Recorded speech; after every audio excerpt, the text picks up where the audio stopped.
ظہر الفساد فی البر والبحر، جتنا یہ فساد ہو رہا ہے بما کسبت ایدی الناس، یہ لوگوں کے ہاتھوں کا ہے، ہمارا کچھ نہیں۔ اگر تم نے اللہ کے حضور سجدہ کرنے میں اللہ کے گھروں کو بھر دیا اور اپنی زندگی، اپنے کاروبار، اپنے مکان، اپنی دکان کو رسول اللہ صلی اللہ علیہ وسلم کی اتباع کے مطابق کر دیا، تو جتنی تمہاری خواہشات ہیں، جتنی تمہاری ضرورت زندگی ہے، جتنی تمہاری سہولت زندگی ہے، اللہ جل شانہ قرآن میں اعلان فرما رہا ہے ان سب کا حصول میں تمہارے لیے آسان کر دوں گا۔ یہ وعدہ کسی دنیا دار کا نہیں، یہ وعدہ زمین آسمان پیدا کرنے والے خدا کا ہے، اللہ کا وعدہ ہے۔ گھر کا بچہ، گھر کی بچی، بڑا چھوٹا بوڑھا اگر اللہ کے حضور جھکنے لگ جائے، تسبیحات میں پکڑنے کی عادت ہے، استغفار کرنے کی عادت ہے، درود شریف پڑھنے کی عادت ہے، یہ بہت اچھا عمل ہے۔ ان ساری عادتوں کے ساتھ میرے عزیزوں، کسی کو ناخن چبانے کی عادت ہے، کسی کو میرے عزیزوں کان میں انگلی پھیرنے کی عادت ہے، کسی کو بار بار گالی دینے کی عادت ہے، کسی کو بار بار قسمیں اٹھانے کی عادت ہے۔ نماز پڑھنے کی عادت ہمیں کیوں نہیں آ رہی؟ پہلی صف کی نمازی اذان انہوں نے بھی سنی، بوڑھوں نے بھی سنی ہے، اذان مسجد کے پڑوسیوں نے بھی سنی، چوک والوں نے بھی سنی ہے۔ سننے کی توفیق تو اللہ نے سب کو عطا فرما دی، لیکن مقدروں والوں کو چلا کر اپنے گھر میں آنے کی توفیق عطا فرمائی، سب کو نہیں لے کے آیا۔ پیسے کے بل بوتے پر اگر اللہ کے گھر میں آتے کوئی کروڑ پتی بے نمازی نہ ہوتا، اگر علم کے بل بوتے پہ اللہ کے گھر کے اندر آتے کوئی ڈگری ہولڈر، کوئی ایم اے کرنے والا بے نمازی نہ ہوتا۔ رب اکبر کی قسم ہے، یہ طاقتوں کا کمال نہیں ہے، علم کی ترقی کا کمال نہیں ہے، یہ دولت کے آ جانے کا کمال نہیں ہے، تو مالک کائنات کی لطف و عنایت کا کمال ہے۔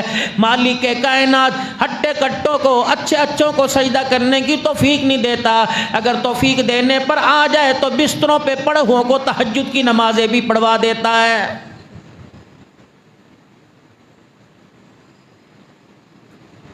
تنہائی میں بیٹھ کے ذرا سوچیں، اکیلے پن کے اندر بیٹھ کے سوچیں، ہم اللہ سے کیا نہیں مانگتے، ہم نے خدا کے پاس مانگنے میں چھوڑا کیا، اور اللہ جل شانہ کو ہم نے دیا کیا ہے۔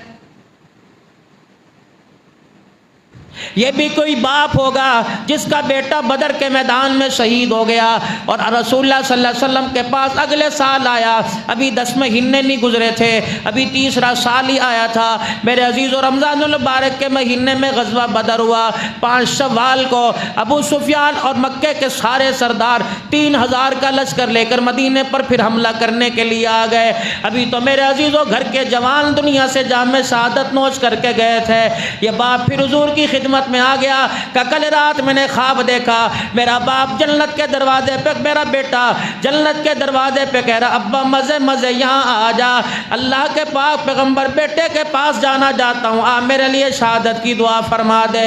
یہ نہیں سوچا میرے بچوں کا کیا بنے گا، یہ نہیں سوچا میرے رشتہ داروں کا کیا بنے گا، یہ نہیں سوچا دھیاں جوان ہے کیا بنے گا، یہ نہیں سوچا بیوہ کا کیا بنے گا، ان کا گزر بسر کیسا ہوگا، ان کا کھانے پینے کا انتظام کیسا ہوگا۔ انہیں مالک کائنات کی ذات پر یقین تھا، اسی لیے تو میرے عزیزوں یہ آیت ان کی زبانوں پہ نہیں تھی، ان کے ایمان ان کے جسم دل میں رچ بس چکی تھی۔ ان اللہ یرزق من یشاء بغیر حساب، اگر دینے پر آئے تو مالداروں سے لے لیتا ہے، اگر دینے پر آئے فقیروں کے سروں کے اوپر تاج سجا دیتا ہے۔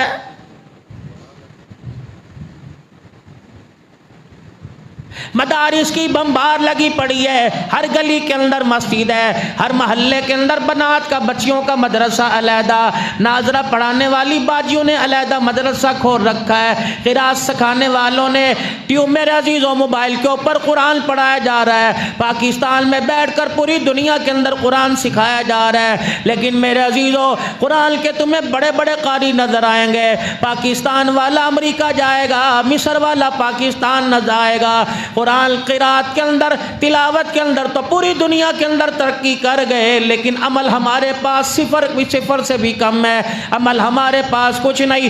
نتیجہ یہ ہے رب العالمین نے پورے طور پہ قرآن کریم میں اعلان فرما دیا، اوے لوگو یہ قرآن جو اللہ کا اللہ جل شانہ نے ہماری آپ کی طرف بھیجا، یہ صرف تلاوت کرنے کے لیے نہیں آیا بلکہ عملی زندگی کے اندر لانے کے لیے آیا ہے۔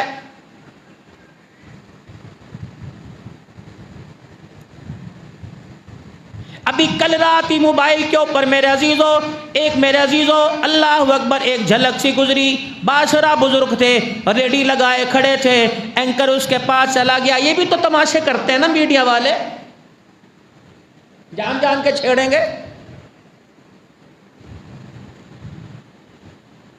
اس کے پاس جا کے کہنے لگا بتاؤ ملک الموت کا کیا نام ہے؟ وہ بھی بڑے موڈ میں تھا، لگ رہا تھا صبح فجر کی نماز پڑھ کے تسبیحات کر کے آیا ہے، کہہ رہا تھا ملک الموت اتنا آسان سوال ہے، ملک الموت کا نام جبرائیل علیہ السلام ہے۔ دو نوجوان بیٹھے ہوئے کل ہی میرے عزیزو سکرین کے اوپر تھے، ایک سے پوچھا ہمارے نبی کا نام کیا؟ کہا صلی اللہ علیہ وسلم۔ کہا یہ تو درود ہے۔ کہتا پھر یہی نام ہے، اس کے علاوہ تو مجھے نام پتہ کوئی نہیں۔ کم از کم عمر میں 30 سال کا ہوگا، جسے اپنے پیارے نبی کا محمد نام نہیں آتا، اسے نبی کا کردار کیسے پتہ لگے گا؟ اگر کوئی کردار بتانے والا ممبر کے اوپر آ کے بیٹھ جائے، پہلے اپنی غرض رکھے گا، پہلے خود نمائی رکھے گا، پہلے نمود و نمائش رکھے گا، پہلے اپنا حلقہ احباب بڑھائے گا، پہلے اپنے سلسلوں کو بڑھائے گا، اپنا آستانہ اپنا خال اپنی کرامت منوائے گا، پھر اللہ رسول کی پہچان کروائے گا۔ پہلے دور کے اندر ہوتا یہ تھا، خود مٹ گئے، اللہ اکبر، اللہ کے دین کی ترقی کو روکنے والوں کو مٹا کے رکھ دیا، اللہ کے دین کو پوری دنیا میں تعارف کرا دیا۔ مالک کائنات نے بالصلہ یہ عطا فرمایا، انہوں نے پوری دنیا کے اندر دین کا تعارف کرایا، اللہ نے پوری دنیا میں بلکہ قیامت کی صبح تک ان کے نام کا تعارف کرانے کا وعدہ فرما لیا ہے۔ مصعب بن عمیر رضی اللہ تعالیٰ عنہ، تجھے مجھے کیا پتا یہ کون ہے؟ حضرت امیر حمزہ رضی اللہ تعالیٰ عنہ، تجھے مجھے کیا پتا کون ہے؟ حضرت سعد کون ہے؟ عبداللہ بن جہاز کون ہے؟ اللہ غنی، آپ کو مجھے کیا پتا قتادہ کون ہے؟ ابو دجانہ کون ہے؟ آپ کو مجھے کیا پتا عبداللہ بن عمر بن جموع کون ہے؟ عبداللہ بن حرام کون ہے؟ لیکن میرے عزیزو اسلام پر تن من دل قربان کر گئے، واری صدقے ہو گئے، ماؤں نے اپنے بچوں کو جہاد کی لوریاں دی، شہادت کے ترانے سنائے۔ اللہ اکبر، 1400 سال پہلے جس میدان کے اندر میرے عزیزو آپ کے میری جانے کی رسائی کوئی نہیں، آپ کے میرے پاس اسباب کوئی نہیں، آپ کے میرے پاس طاقت کوئی نہیں، رب اکبر کی قسم ہے اس بنجر زمین کو یہ خون کی ندیوں میں رنگین کر کے چلے گئے۔ مالک کائنات نے ان کا نام قیامت کی صبح تک زمین پر بھی رکھ دیا، آسمانوں کی بلندیوں پر بھی رکھ دیا ہے۔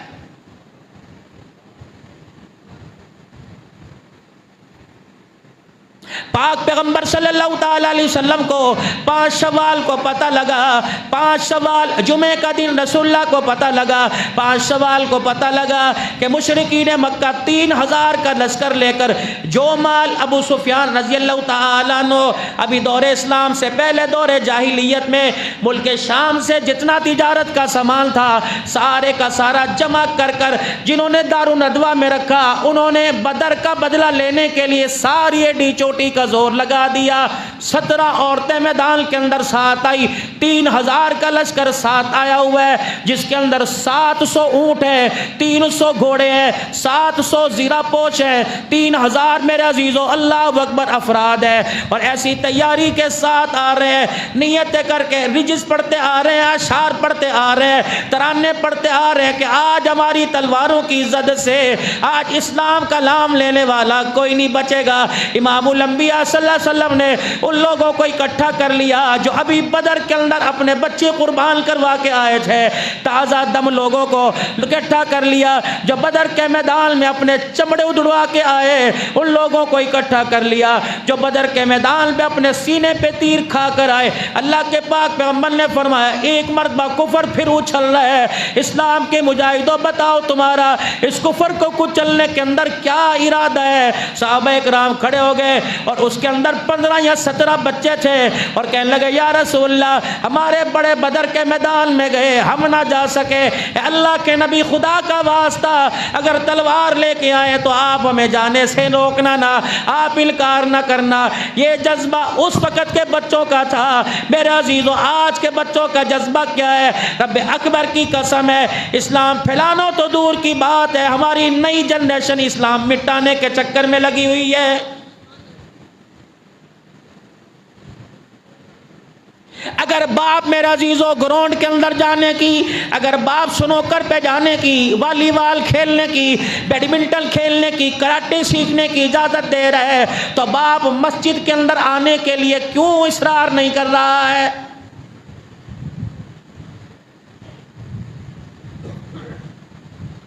یہ تو مالک کائنات نے کرم فرمایا، ہمارے حالات کے باوجود بھی، ہماری پریشانیوں کے باوجود بھی، ہمارے کرتوتوں کے باوجود بھی، ہماری بدعملیوں کے باوجود بھی، پھر بھی مالک کائنات اپنی رحمت کے سینے سے لگا لیتا ہے۔